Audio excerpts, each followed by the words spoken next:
Hi guys and girls, it's Ben Wakely coming to you today from Marina Mirage. I'm going to cover a topic today which I get asked a number of times a year. How to bid at public auction. With more and more properties going to auction in Queensland, it's something that I get asked, so I thought I'd give you my 3 best tips. Number 1, make sure you know what you're buying. Get all the relevant searches done by a solicitor and also get a building and pest done on the property. This will bring up anything that needs attending to straight away or may need attending to down the track. Number 2 is start the bidding. Show the opposition or show the other bidders that you're there to buy the property.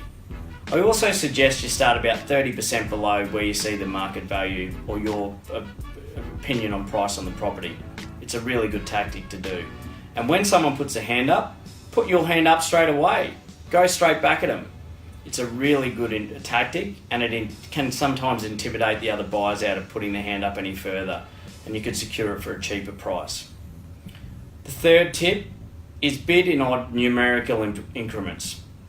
This can also test out the auctioneer and really confuse those other bidders out there in the marketplace. So if you're bidding in odd numbers and not even numbers, it can really throw a spanner in the works. I hope these 3 tips have helped, and good luck in securing your next dream home. Next week I'm going to cover a topic that I get asked at least 5 times a week by sellers. So have a great weekend, and I look forward to seeing you next Sunday.